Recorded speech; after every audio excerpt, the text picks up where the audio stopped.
देखना ज़रा, ये बोल रहा है कि तीन संख्याओं का अनुपात 3:4:5 है और उनका लघुत्तम समापवर्ती कितना है, 1800 है। यानी कि अनुपात वाला प्रश्न हम बताए थे कि जो दिया रहता है अनुपात में तो निकालते हैं अनुपात का लसा, अनुपात का लसा, यही फार्मूला लिखवाए थे ना, अनुपात का लसा, ठीक है। अनुपात का लसा गुणे मस बराबर क्या होता है, लसा होता है। इसी पे सब हो जाएगा अनुपात वाला, ठीक है। तो अनुपात का लसा तो किसका लसा लोगे, 3, 4 और 5 का, तो 3, 4 और 5 का एलसीएम निकालेंगे हम लोग, ठीक है। और उसके बाद से गुणे मसा, मसा की जगह पे कितना है, दिया है, नहीं दिया है, तो मसा क्या मान लो 100, और लसा दिया है कितना, 1800, तो 1800 हल कर दो, तो 3, 4, 5 का लसा निकालोगे 100, 3 चौक 12, 3 चौक 12 पचे 60, तो 60 गुणे 1 बराबर 180 माने 1800, तो 1 बराबर निकालोगे तो 1800 बट्टे कितना हो जाएगा, 60, तो बताओ कितना आ जाएगा, 30। तो 30 आ गया तुम्हारा मौसा, मौसा क्या आ गया यहाँ से 30, तो मौसा जब 30 आ गया तो संख्या निकाल सकते हो ना। संख्या निकालने के लिए बताए थे कि मौसा से उस अनुपात में क्या कर देते हैं, गुणा। तो पहला संख्या निकालोगे तो कितना है, 3, 3 में किससे गुणा करोगे, 30 से, तो पहला संख्या 90।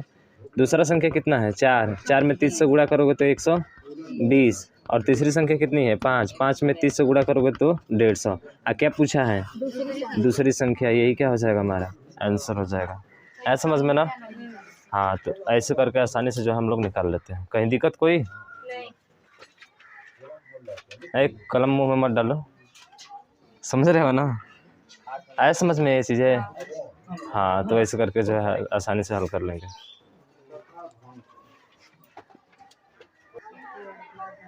तो जब भी यहाँ पे दिया रहे ऐसे सवालों में कि प्रत्येक कक्षा को खंडों में क्या किया जाता है, विभाजित किया गया, और प्रत्येक खंडों में छात्रों की संख्या समान थी, यानी कि छात्रों की संख्या यहाँ पे क्या है, समान है। तो जब भी छात्रों की संख्या समान होती है तो इस कंडीशन में हमसे पूछता है कि तीनों कक्षाओं के खंडों की कुल न्यूनतम संख्या क्या थी। हमसे संख्या पूछ रहा है कि वो संख्या क्या थी, कम से कम, ठीक है। तो यहाँ पे हालांकि दिखने से लग रहा है कि इसका एलसीएम निकालना है, न्यूनतम दिया है ना, छोटा से छोटा ही होता है हमारा, लेकिन यहाँ पे एक स्पेशल ये कंडीशन होता है जिस कंडीशन में जो है हम लोग उसका मसा निकालते हैं। क्या निकालते हैं, मसा, जब समान की बात आती है यहाँ पे, तो ठीक है ना, सब में समान है, तो यहाँ पे मसा निकालेंगे। किसका निकालेंगे, ये तो क्लास है ना आपका, इसका 188, 282 और 423 का, तो इसका मसा निकालिए। मसा निकाल के इसको जो है पूछा है संख्या कितनी थी, तो संख्या हम निकाल सकते हैं। पहले मसा निकालिए इसका, 188, हाँ 188, 282 और उसके बाद से जो है कितना है आपका 423। इसका मसा निकालिए, मसा क्या होगा इसका, मसा निकल कर बताओ। अरे 188 से इसमें भाग करो 282 में, कितना बार जाएगा, एक बार ना, तो ये 100 कितना होगा 88, 12 में से हट जाएगा 4, यहाँ पे क्या बचा आपका 9 बचा ना, फिर 94 में 188 से भाग कीजिए, तो 2 चौके 8, 2 से 2 चौके 8, 2 9 कितना हो जाएगा 18, तो 94 से कट गया, फिर इसमें भाग करो, 94 से इसमें भाग करो 423 में, तो कितना बार जाएगा 5 9 4 9 36, 4 बार चला जाएगा ना, 4 चौके 16 के 6, 4 9 36 और एक कितना हो जाएगा 37, 13 में से 6 जाएगा 7 और ये कितना बचेगा 11 में से 7 जाएगा 4 और फिर से 94, कितना बार में कट जाएगा ये 2 बार में, 94 कट गया, पूरा कट गया ना, ये पूरा कट गया। अब क्या बोल रहा है कि तीनों कक्षाओं के खंडों की कुल न्यूनतम संख्या क्या थी, समझ रहे हो ना, कुल न्यूनतम संख्या क्या थी। तो जो आपका एचसीएफ आया है, कितना एचसीएफ आया है 47 एचसीएफ आया है, और हमें संख्या निकालना है प्रत्येक कक्षा की, ठीक है। यानी कि 4 कक्षा में न्यूनतम संख्या क्या होगी, 5 में क्या होगी और 6 में क्या होगी। आप जो निकाले हैं ना, इसी से भाग करके जोड़ देंगे, आपका आंसर क्या हो जाएगा, आ जाएगा। यानी 188 में किससे भाग करेंगे 47 से, तो ये 4 का क्लास क्या आ जाएगा ना, हाँ, तो कितना आएगा 4 बार में कट जाएगा, 4 7 28, 4 चौके 16, 2 18, कट जाएगा 4 बार में। फिर से ये क्लास 4 हो गया, क्लास 5 वाला निकाल लीजिए, कितना है आपका 282 है, 282 है, 47 से भाग करेंगे कितना बार में कटेगा, जो है 7 चौक 28, 6 बार में, 6 बार में कट जाएगा, 6 7 42 का 2, 6 चौक 24, 4 28 कट जाएगा। अब क्लास 5 हो गया, क्लास 6 वाले में देखो कितना है 423 है, और 423 को किससे कटाओगे? 47 से। तो देखो 47 से जो है कितना बार में कटेगा? 9 बार में। 9 7 63 9 4 36 या 9 बार में कट जाएगा बस।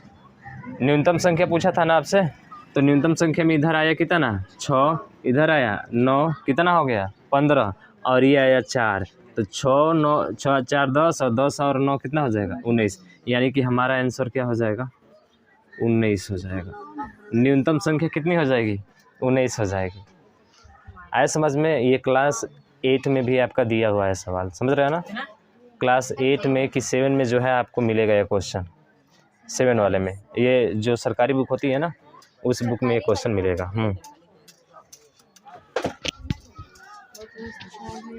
बहुत अच्छा सवाल है। चलो, तो एलसीएम और एचसीएफ ख़त्म हो गया। अब जो है अगला हेडिंग देंगे हम लोग नंबर सिस्टम।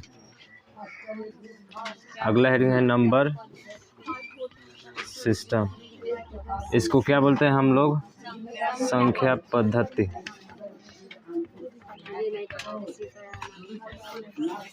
एकदम शुरू से है, ठीक है। संख्या पद्धति सबसे पहले जानेंगे हम लोग जो है अंक।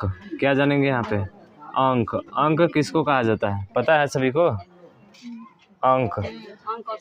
अंक और उसके बाद दूसरी क्या होती है? संख्या। तो 0 से लेकर 9 तक, यानी 1 2 3 4 5 6 7 8 और 9, ये सभी जो दिख रहे हैं क्या कहलाते हैं? ये सभी जो है अंक है। हाँ, ध्यान रखना, अंक के साथ ये क्या है? आपकी संख्या भी है। 0 तो कोई संख्या नहीं होती है, यानी कि ये वाली 1 2 3 4 5 6 7 8 9 तक जाएंगे तो ये 9 जो है 1 से लेकर 9 तक ये पूरी क्या कहलाती है? संख्या कहलाती है। और संख्या के साथ साथ यही क्या है आपका? अंक भी है। यानी अंक कितने होते हैं टोटल? 10। 9 तो ये हो गए, 0 1 आ गया इसमें, तो 9 ये कितना हो जाएगा? 10 हो जाएगा। यानी कि अंक पूछा जाए तो आपको कितने होंगे पूरा यहाँ पे जो है? 10 हो जाएंगे। उसके बाद से संख्या, तो संख्या जो है 1 से लेकर 9 तक संख्या आपकी हो जाएगी। अब जैसे कि 9 के बाद से जैसे 10 पर हम जाते हैं, तो 10 पर जाते हैं तो 10 नंबर बोलते हैं ना, 10 नंबर, तो ऐसे भी संख्या आ रही है। लेकिन अगर पूछा जाए कि अंक कितने हैं इसमें, तो 1 और 1 कितना है? 2। ऐसे अंक को हम लोग गिनकर क्या करते हैं? बताते हैं। जैसे कि यहाँ पे 12 7 6 और 4 है। संख्या कितनी है आपकी? संख्या 1 है आपकी, ठीक है। और अंक कितने हैं? 1 2 3 4 और 5, ये आपके अंक कहलाते हैं। इतना चीज़ें पता होना चाहिए, ठीक है। अब इसके आगे चलते हैं हम लोग। अब इसके आगे देखेंगे कि जो संख्याएं होती हैं वो कितने प्रकार की होती हैं। तो संख्याएं आपकी जो होती हैं वो 2 प्रकार की होती हैं, ठीक है। संख्याएं जो होती हैं, संख्याएं, इस संख्या में एक संख्या होती है आपकी वास्तविक संख्या, और एक जो होती है काल्पनिक संख्या होती है। काल्पनिक संख्या। अब वास्तविक संख्या में तुम्हारे क्या क्या आते हैं ज़रा उसको ध्यान देंगे। तो वास्तविक संख्या में जो आएगा वो आएगा आपका 2। एक होगा पूर्णांक, और एक होगा आपका दशमलव। एक पूर्णांक और एक क्या होगा? दशमलव होगा। ज़रा ध्यान देना यहाँ पे। वास्तविक संख्या में 2 चीज़ें आएगी, एक पूर्णांक और एक क्या होगा? दशमलव होगा। और काल्पनिक संख्या जो आपके रूट में माइनस में होती है। रूट में किस में होती हैं? माइनस में होती है। वो सभी संख्याएं क्या होती हैं? काल्पनिक संख्या होती हैं, ठीक है। ये सभी क्या होती हैं? हाँ, इसको हम लोग आयोटा से लिखते हैं। ये आयोटा होता है, ठीक है। क्या होता है ये? आयोटा। यानी इसको दर्शाना होगा तो हम लोग उसको बोलते हैं आयोटा, ठीक है। ये एक साइन होता है उसका दर्शाने के लिए। काल्पनिक संख्या को दर्शाया जाता है ऐसे करके, ठीक है ना। हाँ, ऐसे करके हम लोग दर्शाते हैं, तो इसको आयोटा बोलते हैं। तो जो संख्या आपके रूट में क्या हो, माइनस में हो, वो सभी संख्या क्या होती हैं? काल्पनिक संख्या होती है। पूर्णांक, दशमलव। तो पूर्णांक में आपके क्या क्या आते हैं ज़रा ध्यान दीजिएगा। पहला जो आएगा वो आपका कौन सा आएगा? प्राकृत संख्या, ठीक है। पहला प्राकृत संख्या। दूसरा जो आएगा वो है आपका पूर्ण संख्या, ठीक है, पूर्ण संख्या। उसके बाद से तीसरा जो आएगा वो कौन सा है आपका? प्राकृत संख्या, पूर्ण संख्या। उसके बाद से जो है आपका सम संख्या। सम के बाद से क्या आएगा? विषम संख्या। विषम के बाद से क्या आएगा? भाज्य। भाज्य के बाद से क्या आएगा? अभाज्य, ठीक है। और अभाज्य के बाद से क्या आएगा? सहअभाज्य। ठीक है, सहअभाज्य। सहअभाज्य के बाद से क्या आएगा आपका? क्या आ सकता है? तो प्रकृत, पूर्ण, सम, विषम, भाज्य, भाज्य, सहअभाज्य, ये आपके होते हैं। तो ये सभी किस में आएंगे? आपके पूर्णांक वाले में आएंगे। ठीक है, किस में आएंगे सभी ये? हाँ, ये सभी जो है आपके पूर्णांक वाले में आएंगे। ठीक है ना? हाँ, उसके बाद से दशमलव। दशमलव भी दो प्रकार का होता है। एक कौन सा होता है? एक शांत दशमलव होता है और एक कौन सा होता है? अशांत दशमलव होता है। ठीक है, अशांत दशमलव। और यही अशांत दशमलव दो भागों में बढ़ता है। एक होता है अशांत आवर्ती दशमलव, अशांत आवर्ती। ठीक है, हाँ, अशांत आवर्ती दशमलव। और एक कौन सा होता है? अशांत अनावर्ती। तो ये जो है इसके पूरा है। ठीक है, इतना चीज़ें हमको जो है नंबर सिस्टम में अच्छे तरीके से क्या करना है? पढ़ना है। ठीक है, हाँ ठीक है, जो भी है तो ध्यान रखना है इसका। ये पूरा जो है ना, इसमें आपको देखना है और सभी के बारे में एक एक करके हमको क्या करना है? जानना है। तो स्टार्ट करते हैं संख्याएं से वास्तविक संख्या। ठीक है, हाँ ये ध्यान रखना, वास्तविक संख्या अभी इसी में और आएगा। एक परिमेय संख्या आएगी और एक अपरिमेय संख्या भी आएगी। तो परिमेय और अपरिमेय सब इसी में आते हैं। दशमलव वाले में आप देख लिए यहाँ पे सब संख्या आ रही है। ठीक है, अब एक एक को जो है हम अच्छे तरीके से विस्तार करके लेकर चलते हैं। उतार लोगे इसको तो छाप लो, क्या करना है।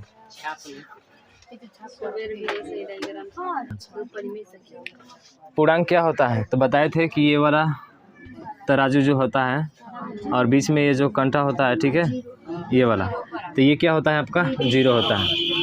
यानी कि इधर की तरफ चलते हैं तो किस में आता है? माइनस में, और इधर की तरफ चलते हैं तो प्लस में आता है। इसलिए इस माइनस वाले को क्या बोलते हैं? ऋणात्मक। और इस माइनस वाले को क्या बोलते हैं? प्लस वाले को हाँ, धनात्मक। यही होता है ना। और जीरो ना तो धनात्मक होता है ना ही ऋणात्मक, स्वतंत्र होता है। न तो प्लस होता है, न तो धनात्मक होता है और न ही, बहुत महत्वपूर्ण है ये, क्योंकि ये टेट के एग्जाम में भी पूछा था। समझ रहे हो ना? जीरो है, ऋणात्मक है, धनात्मक है, ना ऋणात्मक है ना धनात्मक है, हाँ, नॉन ऑफ दिस। ठीक है, कौन सा होगा? तो आपको इसको ध्यान देना होगा थोड़ा सा। ठीक है, तो देखना यहाँ पे दिया है पूर्णांक क्या होता है? तो धनात्मक, ऋणात्मक और जो जीरो होता है ना, इन्हीं तीनों को मिलाकर हम क्या बोलते हैं? पूर्णांक बोलते हैं। अब जितने भी धनात्मक होते हैं जीरो से आगे, अभी जीरो को छोड़ देते हैं, ठीक है, जितने भी चीज़ें धनात्मक होती हैं वो सभी कौन सी संख्या होती हैं? प्राकृतिक संख्या होती हैं। तो जितना भी ये धनात्मक देख रहे हो सभी कौन सी संख्या हो जाएगी? प्राकृतिक संख्या हो जाएगी। ठीक है, प्राकृतिक संख्या हो जाएगी। कौन सी संख्या होगी? प्राकृतिक संख्या। यानी कि जो गिनती वाली संख्या होती है ना, उसी को क्या बोलते हैं? प्राकृतिक संख्या बोलते हैं। तो जैसे कि 1 2 3 डॉट डॉट करके जो है कहाँ तक चला जाएगा? अनंत तक चला जाएगा। जहाँ तक ले जाना चाहते हैं वहाँ तक जा सकता है ये। ठीक है, चलो चलो यहाँ पे देखना है प्राकृतिक संख्या, यानी कि गिनती वाली संख्या क्या कहलाती है? प्राकृतिक संख्या कहलाती है। और जैसे ही इसमें हम लोग क्या शामिल कर देते हैं? जीरो। और जीरो के साथ कौन सी संख्या शामिल हो जाती है? प्राकृतिक संख्या। यानी प्राकृतिक संख्याओं के साथ जब जीरो को शामिल कर लेते हैं उसे क्या कहते हैं? पूर्ण संख्या कहते हैं। ठीक है, तो पूर्ण संख्या हो गई हमारी, यानी कि जीरो से लेकर अब पूरा यहाँ तक की जो संख्या होगी कौन सी संख्या हो जाएगी? पूर्ण संख्या हो जाएगी। समझ गए हो ना?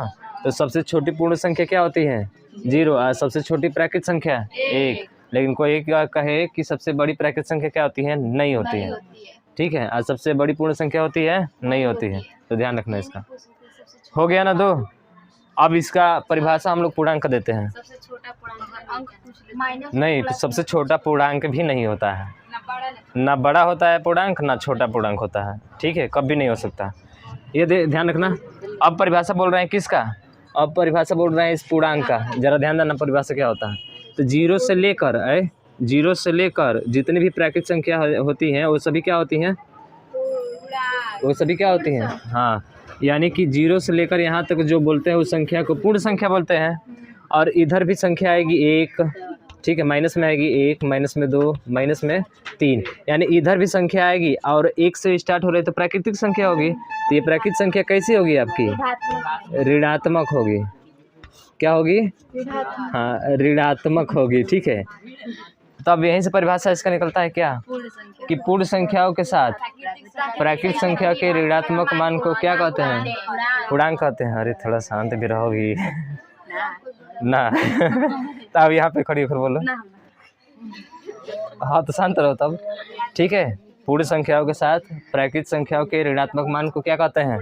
पूर्णांक कहते हैं। अब पूर्णांक में बड़ा छोटा कभी भी नहीं होता है, आप निकाल ही नहीं सकते। आप कहेंगे छोटा सर 0 होगा, अरे 0 कैसे होगा? 0 से भी छोटा क्या होता है? -1 होता है। अब इससे भी जितना आगे बढ़ते जाओ सब क्या होता जाएगा? छोटा ही होता जाएगा। अब उसके बाद से पूर्णांक हो गए, प्राकृतिक हो गया, और उसके बाद से पूर्ण संख्या हो गई, ठीक है। अब उसके बाद से कौन आता है अगला नंबर? सम संख्या। तो सम संख्या सभी को पता है, जो संख्या 2 से क्या हो जाती है? कट जाती है। तो पहला 2 होगा, दूसरा 4, तीसरा 6, 8, 10, ऐसे करके क्या हो जाएगा? आगे बढ़ता रहेगा, ठीक है ना। तो ये सम संख्या होती है। तो सबसे छोटी सम संख्या क्या होगी? 2। विषम संख्या जो 2 से नहीं कटे, यानी कि 1, 3, 5, 7 ऐसे करके चले, ठीक है। तो बताओ सबसे छोटी विषम संख्या 1, और पिछली पढ़े थे सबसे छोटी प्राकृतिक संख्या 1, यानी कि सबसे छोटी प्राकृतिक संख्या भी 1 ही होती है और सबसे छोटी विषम संख्या भी 1 ही होती है। तो स्टेटमेंट यानी कथन दे सकता है ऐसे कि 1 जो है सबसे छोटी प्राकृतिक एवं क्या है? विषम संख्या है। सही है कि गलत? तो तुम्हें सही करना होगा, ठीक है।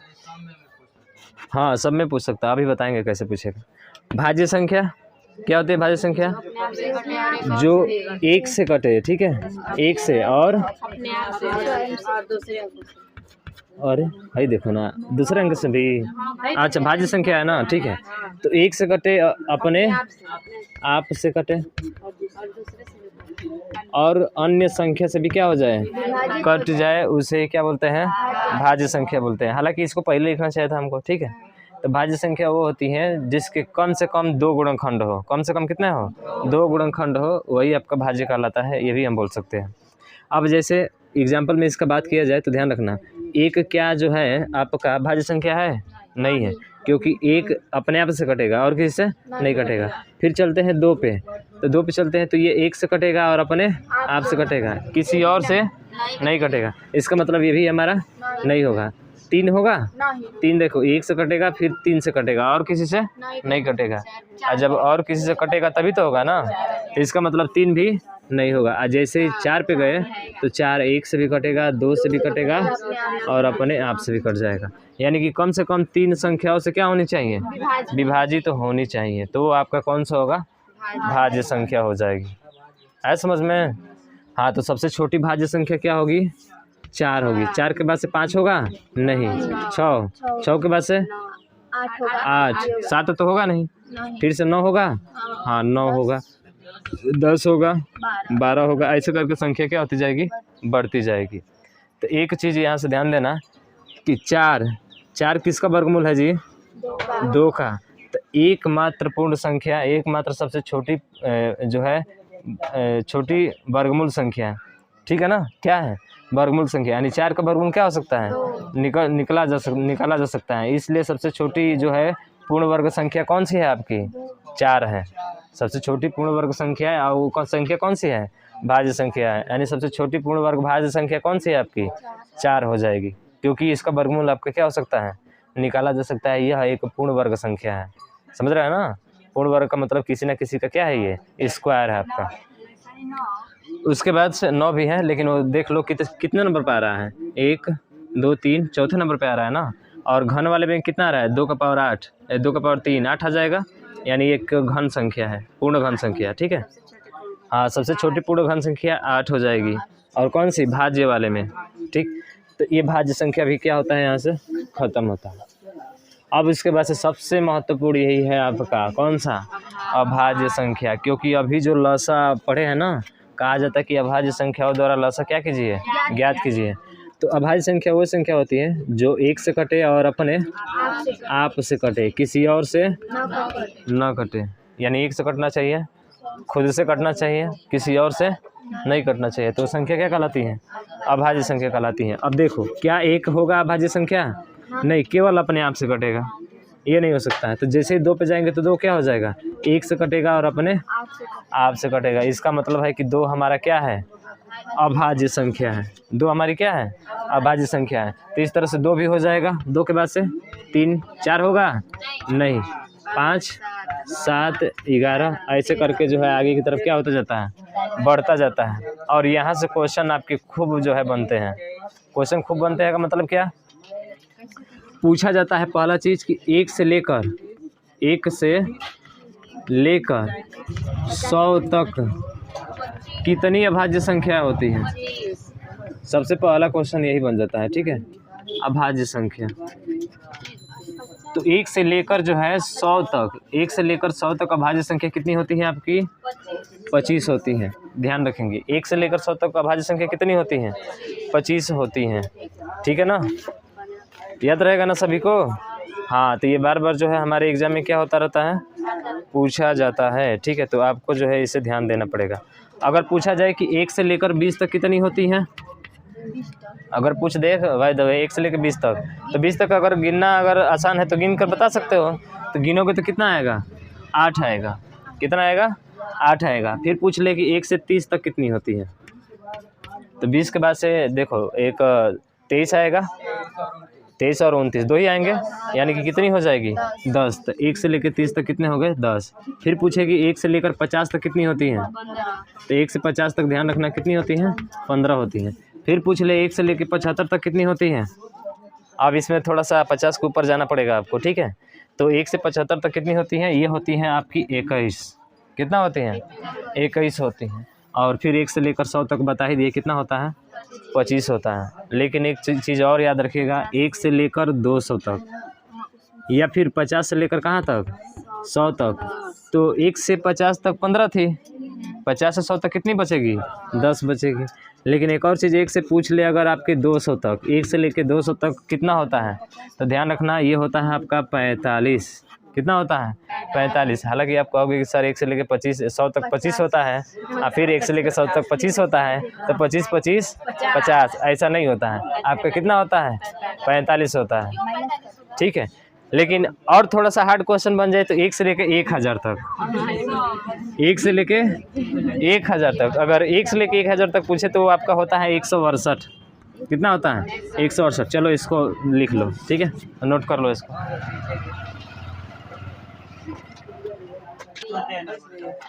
ये ध्यान रखना, अभाज्य युग्म का मतलब होता है कि 2 लगातार संख्या है जिनका अंतर कितने का हो?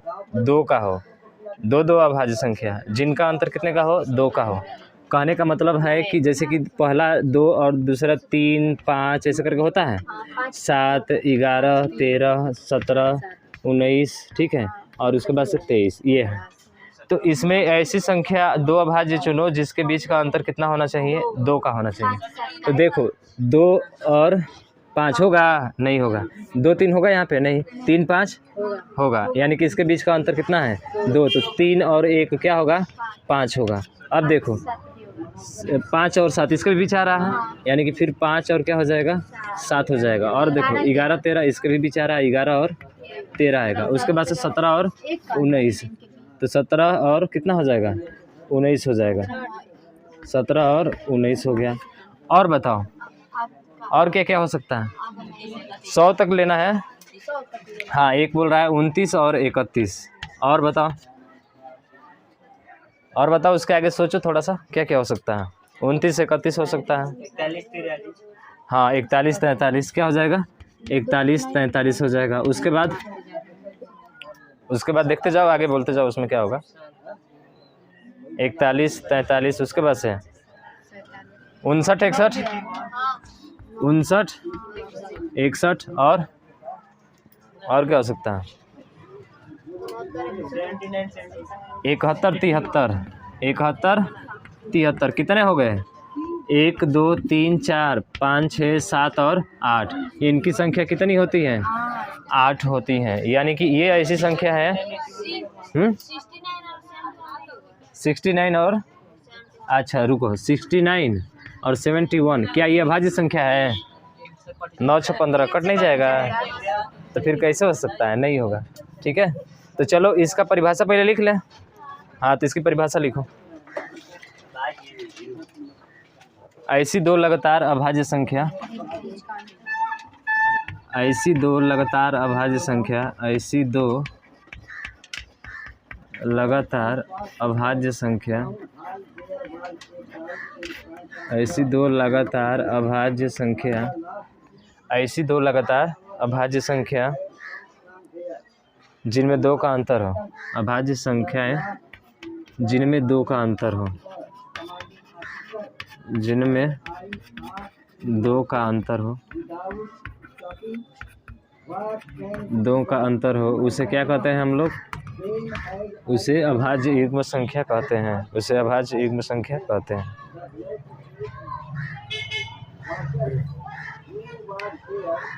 एक और चीज़ बताना था, जो अभाज्य संख्या होती है ना, कौन सी? जो अभाज्य संख्या होती है, इसी अभाज्य संख्या को एक और नाम देती हैं, क्या? रूढ़ संख्या। क्या नाम देते हैं इसको? रूढ़ संख्या। तो ध्यान रखना, रूढ़ संख्या अभाज्य संख्या दोनों क्या है? एक ही है। और अभाज्य संख्या को इंग्लिश में क्या बोला जाता है? Prime number. ठीक है, प्राइम नंबर, सही है, प्राइम नंबर इसको बोलते हैं हम लोग। ठीक, हो गया। ये भी उतार लेना, कितने होते हैं? 8 होते हैं आपके। पूछा जा सकता है डायरेक्ट कि 1 से लेकर 100 तक का अभाज्य युग्म कितने होते हैं? 8 होते हैं। 1 से लेकर 100 तक अभाज्य युग्म संख्या कितनी होती हैं? 8 होती हैं।